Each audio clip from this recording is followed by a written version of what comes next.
Hi అండి. Welcome back to our channel. ఈరోజు మన స్పెషల్ ఐటమ్ వచ్చేసి సంక్రాంతి సీజన్ వస్తుంది కదా! ఈ సంక్రాంతి పండగ కోసం అని చెప్పేసి మనం ఎన్నో రకాల పిండి వంటల్ని తయారు చేసుకుంటూ ఉంటాము. ఈ పిండి వంటల్లో భాగంగా మనందరికీ నచ్చే మురుకులు. ఈ మురుకులు మనకి కరకరలాడుతూ క్రిస్పీగా రావాలి అంటే పిండిని ఎలా కలుపుకోవాలి, అలాగే ఏమేం టిప్స్ ఫాలో అవుతే ఆయిల్‌ని తక్కువగా అబ్జర్వ్ చేస్తాయో నేను మీకు ఈ వీడియోలో క్లియర్‌గా చూపించబోతున్నాను. వీడియోని ఎండ్ వరకు చూడండి.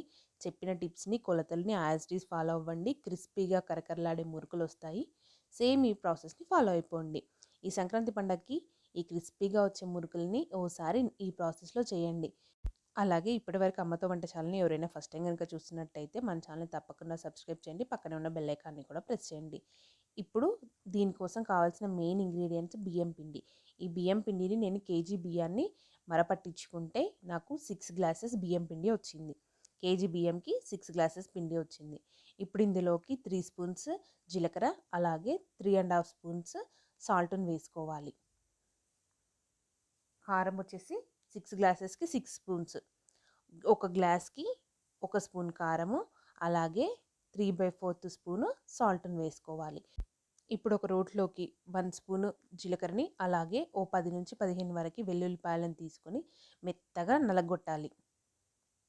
ఇది మంచి మెత్తటి పేస్ట్‌లాగా తయారు చేస్తేనే మనకు మురుకుల్లో చేసేటప్పుడు తట్టుకోకుండా వస్తాయి. ఈ కారం, ఉప్పు అనేది మీ రుచికి తగినంతగా వేసుకోండి. ఈ జీలకర్ర వెల్లిపాయను వేసుకున్న తర్వాత 1 స్పూన్ పసుపును వేసుకోండి. ఇప్పుడు వీటన్నిటిని పిండిలో బాగా కలుపుకోవాలి. ఇలా ఉప్పు కారంని కలుపుకున్న తర్వాత పిండిని కలుపుకోవడం కోసం వేడి నీళ్ళని తయారు చేసుకుందాం. ఇప్పుడు ఒక గిన్నెలో 3 గ్లాసెస్ వాటర్‌ని వేసుకోవాలి. మనం 6 గ్లాస్ పిండి తీసుకున్నాం కదా! ఒక గ్లాస్‌కి సగం గ్లాస్ చొప్పున అంటే 6 గ్లాసులకి 3 గ్లాసుల వాటర్‌ని వేసుకోవాలి. ఇలా వాటర్ కాస్త వేడెక్కుతున్నప్పుడు ఇందులోనే నువ్వులని, అలాగే ఓమని కూడా వేసుకోండి. ఇలా వాటర్‌లో ఓమని, నువ్వులని వేసుకోవడం వలన ఆయిల్‌ని చాలా తక్కువగా అబ్జర్వ్ చేసుకుంటాయి. మీరెప్పుడు పిండిలో వేస్తే ఈసారి వాటర్‌లో వేసి ఇలా ఉడికించండి. ఖచ్చితంగా ఆయిల్‌ని చాలా తక్కువగా అబ్జర్వ్ చేసుకుంటాయి. ఇలా మరగాలి. ఇలా మరిగిందంటే స్టవ్ ఆఫ్ చేసి ఈ వాటర్‌ని పిండిలో వేసుకొని కలిపేసుకోవాలి. ఇది చాలా వేడిగా ఉంటుంది. ఫస్ట్ మనం ఓ స్పూన్‌తో కలుపుకోవాలి. తర్వాత చేత్తో కలుపుకుందాము. ఇలా ఈ వేడి వాటర్‌ని పిండిలో మొత్తంగా కలుపుకోవాలి. ఈ వాటరే కాదు, మనం తర్వాత కూడా పిండిని కలుపుకోవడానికి చల్లటి నీళ్ళతో కూడా కలుపుకుంటాము. ఇప్పుడు జస్ట్ దీన్ని ఉప్పడం అంటారు కదా! అలా ఉప్పుకోవడం కోసము ఈ వేడి నీళ్ళని వేసుకోవాలి. ఇలా వేసుకున్న తర్వాత పైన ఇలా ఈక్వల్‌గా చేసుకొని దానిపైన క్యాప్ క్లోజ్ చేసి పెట్టి ఒక 5 మినిట్స్ పాటు పక్కనుంచండి. అలా 5 మినిట్స్ పక్కనుంచితే పిండి కొంచెం దమ్ అవుతుంది. పిండి మనకిలా 5 మినిట్స్ ఆవిరికి దమ్ అవ్వడం వలన జంతికల గొట్టంలో నుంచి మనము తిప్పుకుంటున్నప్పుడు విరిగిపోకుండా వస్తాయి. అలాగే సాఫ్ట్‌గా కూడా వస్తాయి. ఆయిల్‌ని కూడా తక్కువగా అబ్జర్వ్ చేస్తాయి. ఇప్పుడు ఈ పిండినంతటిని ఇలా ఒక ముద్దలాగా కలిపి పక్కనుంచుకోవాలి. ఇలా ఉంచుకోవడం వలన వేడికి ఆ పిండి అనేది ఆరిపోకుండా ఉంటుంది. ఇప్పుడు కొద్ది కొద్దిగా మరొక గిన్నెలోకి ఈ పిండిని తీసుకుంటూ చల్లటి నీళ్ళతో కలుపుకోవాలి. ఇలా కొన్ని కొన్ని చల్లటి నీళ్ళు కలుపుకొని మనం చపాతీ పిండికి, అలాగే వరి రొట్టె చేసేటప్పుడు కలుపుకుంటాం చూడండి, అలా కలుపుకోవాలి. అలా కలుపుకుంటేనే మనకి మురుకులనేవి క్రిస్పీగా వస్తాయి. ఇప్పుడు చూసారు కదా! ఇలాంటి స్టార్ ఉన్న మౌల్డ్‌ని తీసుకోవాలి. ఈ జంతికల గొట్టానికి ఓ స్పూన్ ఆయిల్‌ని అప్లై చేసుకోవాలి.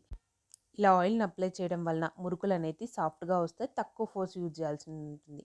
ఇప్పుడు కొంచెం పిండిని తీసుకొని ఇలా నిలువు షేప్‌లోకి చేసుకొని ఈ జంతికల గొట్టంలో పెట్టుకొని క్యాప్ క్లోజ్ చేసుకోవాలి. ఇప్పుడు ఒక పాలిథీన్ కవర్‌ని తీసుకొని దానిపైన మనకు మురుకులు నచ్చిన షేప్‌లో వేసుకోండి. ఇక్కడ నేను 2 లైన్‌లు మాత్రమే వేసుకుంటున్నాను. మీరు మరి కాస్త లైన్‌లు యాడ్ చేసుకోవాలనుకుంటే మరి కాస్త కూడా చేసుకోవచ్చు. కానీ ఇలా 2 లైన్‌లు వేసుకోవడం వల్ల ఆయిల్‌లోకి ఫ్రై అవుతవి. ఎక్కువ లైన్స్ వేసుకుంటే మధ్యలో కొంచెం కరకరలాడేలాగా రావు. ఇలా 2 లైన్స్ అయితే మనకి బయట నుంచి ఫ్రై అవుతావి, లోపల నుంచి కూడా ఫ్రై అవుతవి. అందుకే నేను 2 లైన్స్ మాత్రమే వేసుకున్నాను. ఇప్పుడు ఒక బాండీని తీసుకొని అందులో డీప్ ఫ్రైకి సరిపడినంత ఆయిల్ వేసి బాగా వేడెక్కనివ్వాలి. ఇది బాగా వేడెక్కిన తర్వాత ఒక్కొక్కటిగా మురుకులను ఇందులో వేసుకొని డీప్ ఫ్రై చేసుకోవాలి. ఇక్కడ మనం గ్యాప్‌ని అడ్జస్ట్ చేసుకుంటూ ఎన్నైతే మనకి ఫ్రీగా ఫ్రై అవుతాయో అన్ని మాత్రమే వేసుకోవాలి. ఇప్పుడు ఇలా ఓ సైడ్ ఫ్రై అయిన తర్వాత రెండో వైపు కూడా తిప్పుకోండి. ఇలా చిన్న చిన్నగా బుడగలు రావడం ఆగిపోయాయంటే అవి మనకు పర్ఫెక్ట్‌గా ఫ్రై అయిపోయినట్టు. ఇప్పుడు వీటిని ఆయిల్‌లో నుంచి తీసి సెపరేట్ చేసుకోవాలి. ఇప్పుడు మనకి ఇవి వేడిపైన కాస్త ఆయిల్ అబ్జర్వ్ చేసినట్టు అనిపించినా ఓ 5 మినిట్స్ చల్లారితే ఆయిల్ అనేది ఉండదసలు. ఇంతే, ఇదే ప్రాసెస్‌తో మిగిలిన పిండినంతటిని కూడా మురుకులని చేసుకోండి. చూసారు కదా! సింపుల్‌గా మురుకులను ఎలా తయారు చేసుకున్నామో. ఇవి చాలా క్రిస్పీగా వస్తాయి. అలాగే టేస్ట్ కూడా చాలా బావుంటుంది. ఇంక ఉప్పు కారం అంటారా, నేను ఎంత చెప్పినా కూడా మీరు ఎంతైతే ఉప్పు కారం తినగలుగుతారో అంత మాత్రమే వేసుకోండి. ఈ మురుకులు కరకరలావాలి అంటే మెయిన్గా మనం పాటించాల్సిన టిప్స్, పిండి కోసం అని చెప్పేసి 1 గ్లాస్కి హాఫ్ గ్లాస్ వేడి నీళ్ళని పెట్టుకోవాలి. అలాగే నువ్వులని కూడా 1 గ్లాస్కి హాఫ్ గ్లాస్ నువ్వులను వేసుకోవాలి. వాటిని కూడా వేడి నీళ్ళలో వేసుకోండి. ఆయిల్ని తక్కువగా అబ్జర్వ్ చేస్తాయి, అలాగే క్రిస్పీగా కూడా వస్తాయి. ఇంతే. ఈ వీడియో కనుక మీకు నచ్చినట్లయితే లైక్ చేయండి, షేర్ చేయండి. అలాగే మరిన్ని మంచి మంచి రెసిపీస్ కోసం అమ్మతో వంచాన్ని ఓసారి విజిట్ చేయండి. తప్పకుండా సబ్స్క్రైబ్ చేయండి. Thank you. Thanks for watching.